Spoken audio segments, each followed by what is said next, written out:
దేవుని కృప, దేవుని కాపుదల, దేవుని భద్రత నిత్యము ఉండునుగాక. ఆమేన్, ఆమేన్.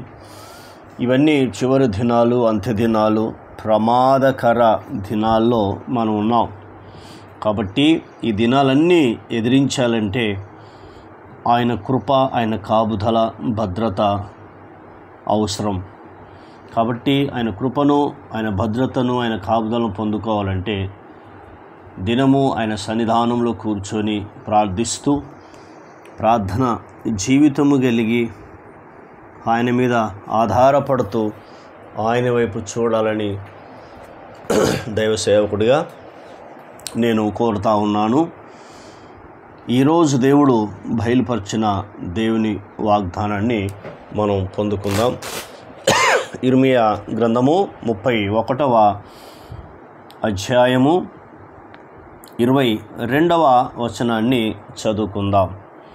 దేవుడు మాట్లాడుతున్న మాట: నీవు ఎన్నాళ్ళు ఇటు అటు తిరుగులాడుదువు అని చెప్పి, నీవు ఎన్నాళ్ళు ఇటు అటు తిరుగులాడుదువు అని చెప్తున్నాడు.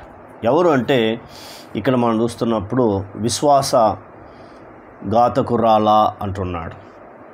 అని చెప్పి ఏం చెప్తున్నాడు? యెహోవా నీ దేశంలో నూతనమైన కార్యము జరిగించుచున్నాడు. అద్భుతమైన మాటలు ఇక్కడ మనకు కనబడుతుంది. దేవుడు ఇక్కడ ఏం చెప్తుందంటే 21వ వచనంలో, ఇశ్రాయేలు కుమారి సరిహద్దు రాళ్లను పాతించుము అని చెప్తున్నాడు. అంటే ఇశ్రాయేలు కుమార్ అంటే సంఘము. దేవుడు స్వరక్తం ఇచ్చి సంపాదించిన సంఘముతో దేవుడు మాట్లాడుతున్నాడు. ఏమని మాట్లాడుతున్నాడంటే, నీవు ఎన్నాళ్ళు ఇటు అటు తిరుగులాడుతావు, నువ్వు ఎన్నాళ్ళు ఇటు అటు తిరుగులాడుతావు. అంటే ఇప్పుడు కొంతమంది మనం చూస్తున్నప్పుడు లోకము దేవుడు, లోక పద్ధతులు, లోక ఆచారాలు, మన దేవుని పద్ధతులు, దేవుని ఆచారాలు కావాలి. ఇటు పని, అటు ప్రార్థన, ఇలా ఎంతోమంది ఇటు అటు తిరుగులాడుతున్న వారు ఉన్నారు. కానీ వారి జీవితంలో మేలులు చూడలేరు. భౌతికంగా ఉంటాయి కానీ ఆత్మ సంబంధంగా తక్కువ. ఈ లోకము, ఈ శరీరము, ఈ కుటుంబము, ఈ లోక సంపద ఎప్పుడో నీవు నేను విడవలసిందే. కానీ నిత్యము ఉండేదంటే ఆత్మ, తాత్కాలికమైనది శరీరం. యోహాను సువార్త 6వ అధ్యాయము మనం 63 నుంచి 66 చదువుతున్నప్పుడు అర్థమవుతుంది. శరీరము కేవలం నిష్ప్రయోజనము, ఆత్మ జీవింపజేస్తుంది అంటాడు. శరీరము కేవలం నిష్ప్రయోజనం అంటే అర్థం ఏంటంటే, ఈ భూమి మీద ఎంతకాలం ఉంటావు అంతవరకే శరీరం. కాబట్టి ఇది క్షయమైపోతుంది. క్షయమైపోయిన దానికోసం కష్టపడకూడదు అన్నాడు. అదే యోహాను సువార్త 6వ అధ్యాయం 27. అక్షయమైన దానికోసం కష్టపడమన్నాడు. అక్షయం ఏంటంటే ఆత్మ, క్షయం ఏంటంటే శరీరం. శరీరం కొరకు ఎంత కష్టపడ్డా దానివల్ల ప్రయోజనం లేదు. కానీ ఆత్మ కోసం ఎంత కష్టపడ్డా అది నిత్యత్వంలో ఎప్పటికీ నీతోనే ఉంటుంది.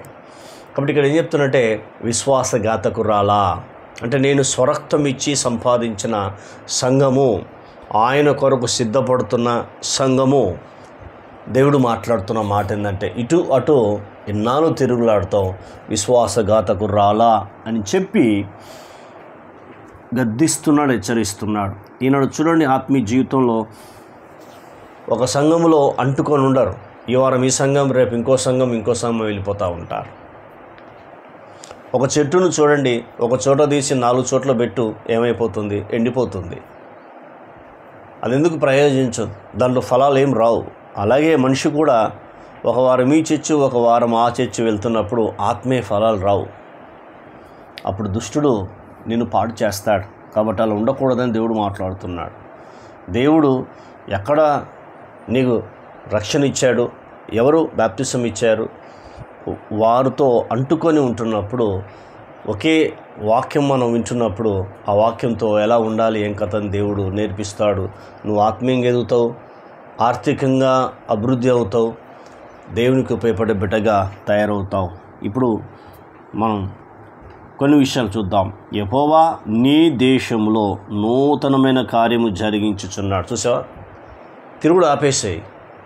మౌనంగా ఉండు, ప్రార్థించు. అది చిన్న సంఘమా పెద్ద సంఘమా తర్వాత. ఒకసారి ఆ సంఘంలోకి వెళ్ళి ఆ సంఘములో ఒక అంగముగా పెరుగుతున్న నీవు కంపల్సరీ ఏమవుతుందంటే అక్కడే ఉండు, నీ పాపాన్ని ఒప్పుకొని విడిచిపెట్టు, ఆయన మీద ఆధారపడు.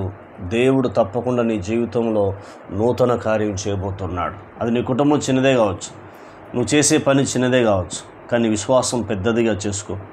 నమ్మకం, దేవుని మీద ఆధారపడు, దేవుని వైపు చూడు, నీ జీవితంలో అద్భుతం జరుగుతుంది. కాబట్టి ఇవన్నీ చివరి దినాలు, అంత్య దినాలు, ప్రమాదకర దినాల్లో మనం ఉన్నాం. కాబట్టి ఆయన కృప, ఆయన కాపుదల నీకు మెండుగా ఉండాలంటే ఇటు అటు తిరగడం మానేసి, ప్రభువా నా జీవితంలో నూతనమైన కార్యం చెయ్యి. నీవు ఈ వాక్యం ద్వారా మాట్లాడుతున్నావు. యెహోవా నీ దేశంలో నూతనమైన కార్యము జరిగించుచున్నాడని చెప్తున్నావు. అయా మీకు స్తోత్రాలు, మీకు వందనాలు చెల్లిస్తున్నాం అని ఆయన సన్నిధిలో నువ్వు అడుగుతున్నప్పుడు ఖచ్చితంగా దేవుడు నీ జీవితంలో నూతనమైన కార్యము జరిగిస్తాడు. ప్రార్థన. కన్న తండ్రి నీకు స్తోత్రాలు. విన్న మాటలు దుష్టత్తుకుపోకుండా సహాయం చేయండి.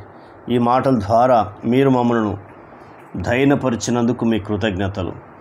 అయా మా దేశంలో నూతనమైన కార్యము జరిగించుచున్నామని చెప్పావు. అలాగే మా జీవితంలో కూడా నూతనమైన కార్యాన్ని మీరు జరిగిస్తారని మీరు ఇచ్చిన ఈ వాగ్దానం కొరకై వందనాలు. ఈ వాగ్దానం మా జీవితంలో నెరవేర్చి మీరు మహిమ పొందుమని మా ప్రార్థన విని జవాబు మీరు అనుగ్రహించినందుకు మీకు కృతజ్ఞతలు, స్తోత్రములు, వందనములు చెల్లిస్తూ మహిమ పొందుమని యేసుక్రీస్తు నామములో అడిగినవన్నీ పొందుకున్నాం తండ్రి. ఆమేన్, ఆమేన్, ఆమేన్. ఆయన కృప సదాకాలం తోడై ఉండి నడిపించునుగాక. ఆమేన్, ఆమేన్, ఆమేన్.